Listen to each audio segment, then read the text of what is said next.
So today's lesson is sourdough. Now, I keep my sourdough right there. I just fed it, so he's kind of happy. He's all bubbly. I keep my sourdough in a quart jar. Now, I only use my sourdough to make bread about once every 10 days to 2 weeks, because I only eat one slice of bread a day. So I have to keep it alive, and I don't want to keep feeding it because it'll go past my quart jar. And to do sourdough the right way, you really need a scale so that you weigh stuff out. So my recipe for this to make, I'm making the sponge right now, is I need 4 to 5 ounces of the sourdough. I pour this out, and it's thick, just like pancake mix.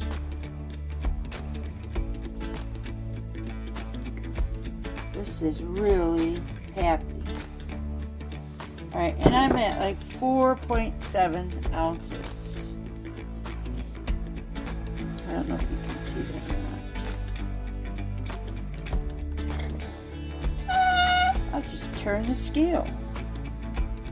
See, I'm supposed to be between 4 and 5, and I'm at 4.7. I still have some dripping coming off of here, so that's good. Put this off to the side. I'm going to clean up my lid, my jar right here. Put it back in.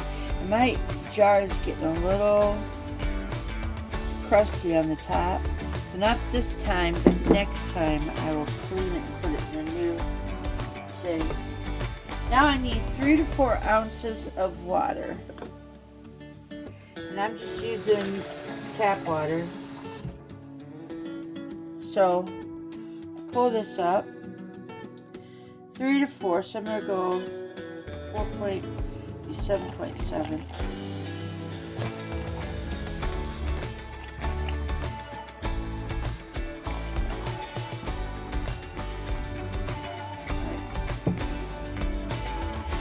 Now try to do, and I have done it without putting yeast in it, but I'm at home now, and I need this to rise a little bit faster. I'm not at a bakery anymore. So I'm going to put a tablespoon of yeast inside, because, like I said, I need it to grow a little bit faster. So now I'm going to clear this,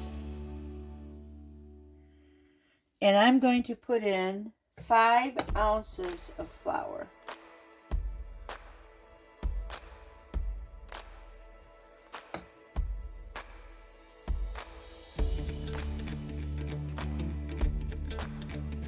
Oh, 5.2, 5.3. That should be okay. No, I really don't, because it was pretty thick. So I'm taking that out. There we go.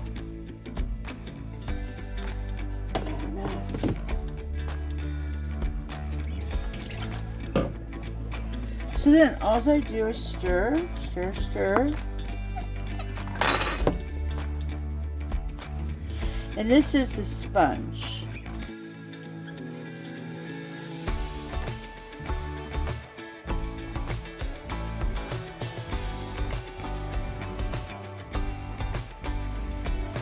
And it'll all stir in together.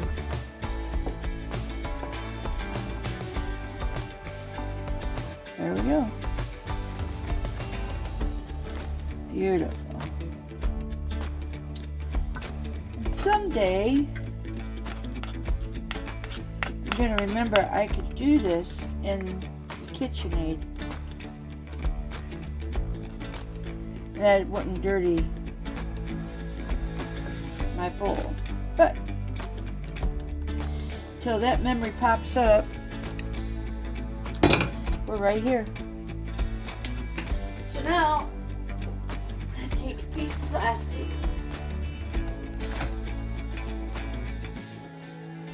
cover it up loosely, and let it sit. It could take an hour. Temperature in here is 63. It could take an hour. It could take an hour and a half. I'm making pizza, so that kitchen will warm up. So that will be nice. And then I just like to try and get this all wiped up if I can. So it's down. It's not really, it's still feeding some, but I'm going to go ahead and close this up and stick it back in the refrigerator. And there's only about, I'm going to say, somewhere between, let's see, let's put it over here, somewhere right around 1 cup of starter in here that I'll feed another week or two. I just store it in the refrigerator, and then what happens is I bring it out and I let it come to room temperature a little bit before I start feeding it, and then I feed it, and then I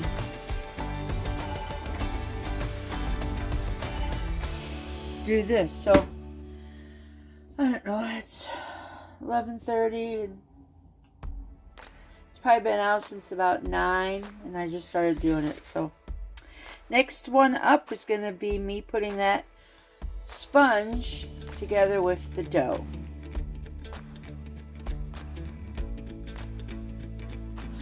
Alright, so this is part 2 of my video for sourdough. So I have 12 ounces of water, and it's just tap water. It's not warm, it's not cold, it's, you know, in between.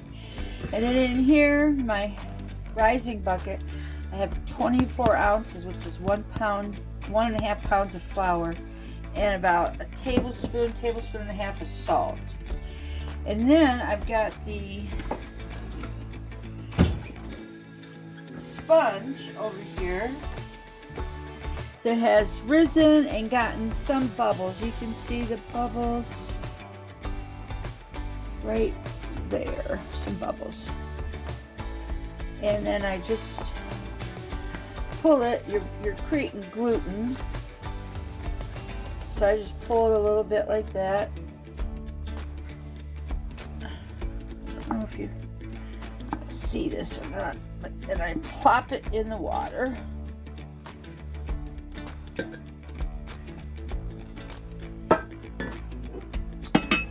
Get this over here. So there's my water, there's my ball of sponge.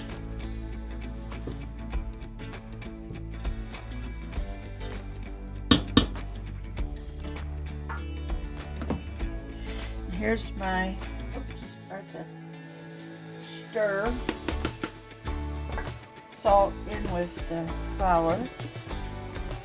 I just dump it in there.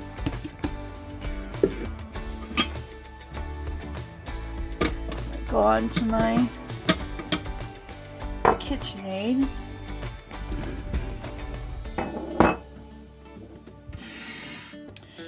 Some would think I was cramped for space. I'm not.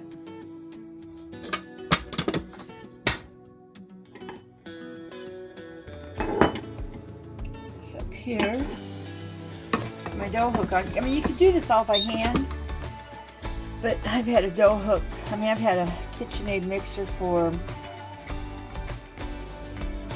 probably late 80s, early 90s. I had a green one.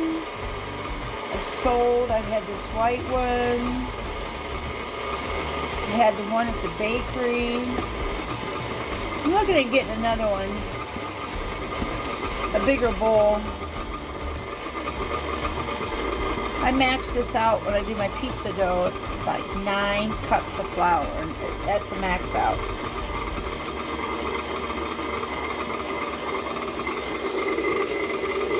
So that dough hook is doing what your hands would do. You put your flour down on the board, you just start pouring the water and the sponge together, you know, and just start mixing it up.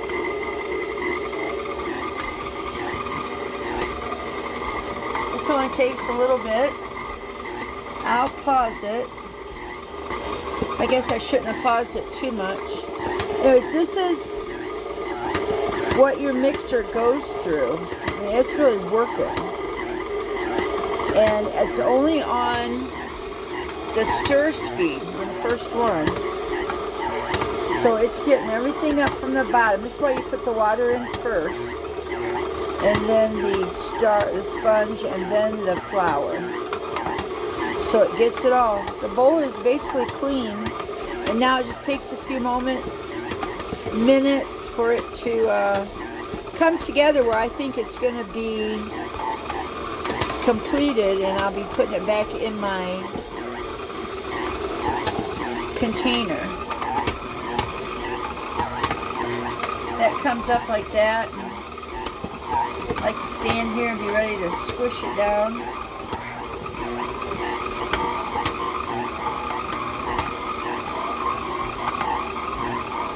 And that's really all there is to making sourdough, and then I'll put it in my container to let it rise. I don't know, a couple hours. It's 1:30 now. Okay, about 3:30 or 4. And then I literally will turn the oven on. I used to always hate turning the oven on late in the evening like that, but it cools down enough, and if it's not cooled down enough, I'll just leave it on my drying rack and cover it with a towel for the night.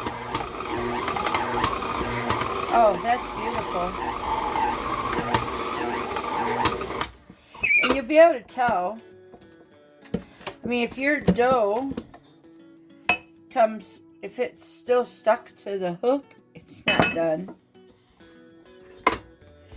And if it's sticky and getting your hands sticky, it's not done. But this is what I do. This is my bucket. It's a 4-quart. And I just drop it in here. I don't oil this. So there's no oil in my sourdough. The only thing that's in here is water, flour, salt, and some yeast. And it looks like it's about a little over 1 quart. So I'll let it rise to double. So in between 2 and 3 quarts. It'll rise. And I'll be back to show you what happens then. Hello, hello. It has been 2 hours since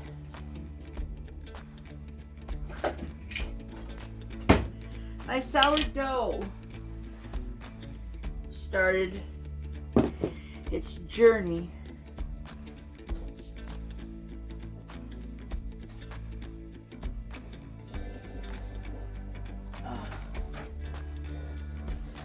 Anyhow, it started right around a little over 1 quart, so it has doubled.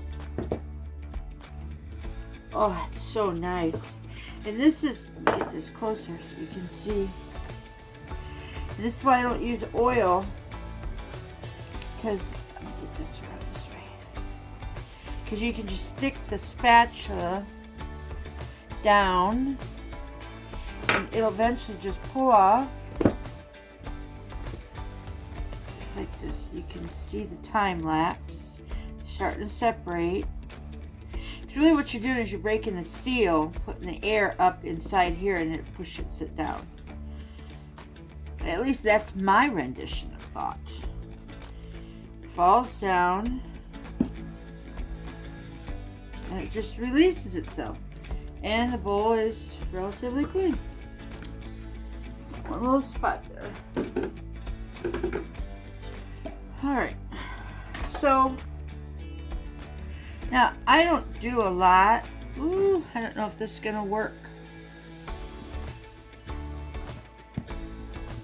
with this dough.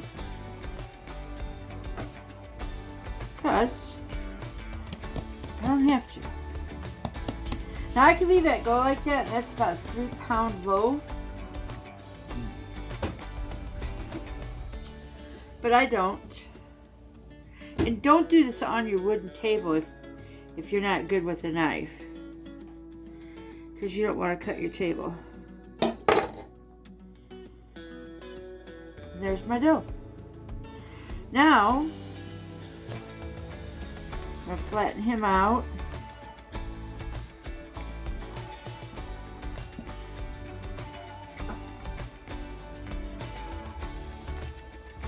And I'm just pushing, I'm rolling and pushing down, kind of getting them in on the ends.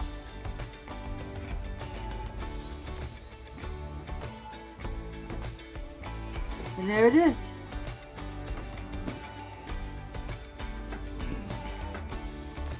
Same with this guy.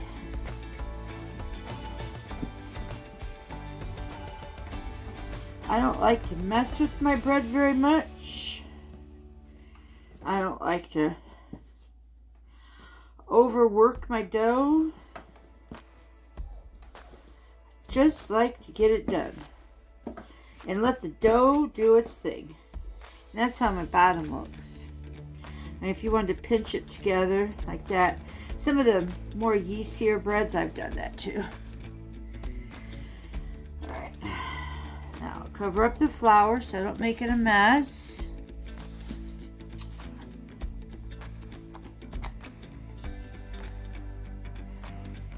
These guys are gonna... Okay. Now, if you have one of these are really nice to have. Or if you're really good with a knife and you have a sharp knife, you can do it either way. And I just like to come down here and do that. But if I have a knife, go like that. And I always like to make 3 slits, Father, Son, and Holy Ghost. That way, they're in charge of the dough from here on in. I'm just the caretaker. So I'm going to let this rest for a few moments while the oven is warming up.